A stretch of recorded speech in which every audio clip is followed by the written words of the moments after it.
Hi, my name is Daniel Lancido, and today I'll be presenting to you my brown bag speech.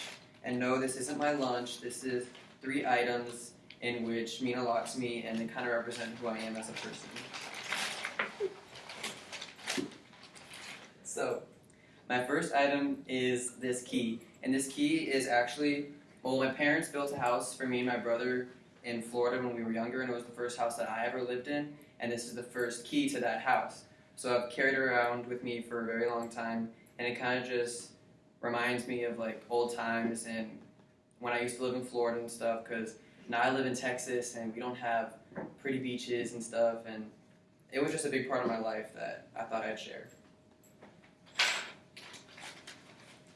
And my second item is a pencil bag. And I've had this pencil bag since 6th grade, and I use it every single year.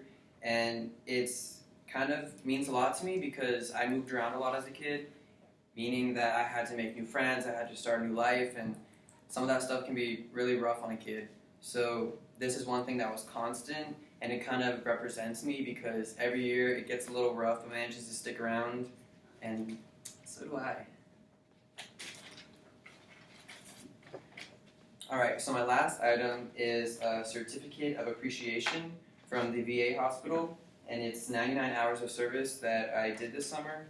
And this certificate means a lot to me because it shows how, like all the things that I learned throughout this experience.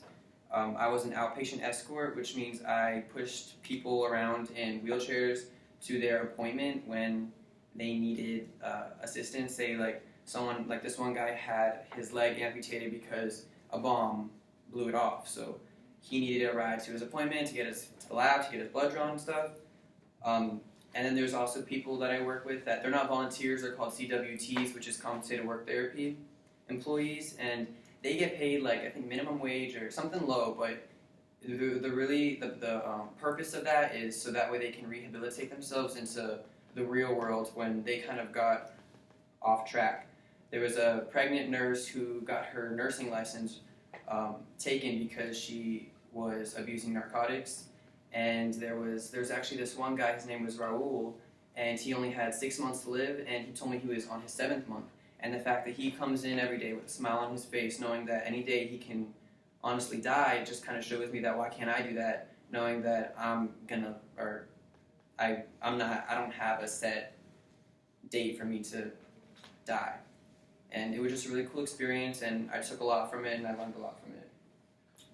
So thank you for listening to my brown bag speech, and thank you for letting me share some personal experiences and some representations of who I am, and I can't wait to see everybody else's. Thank you.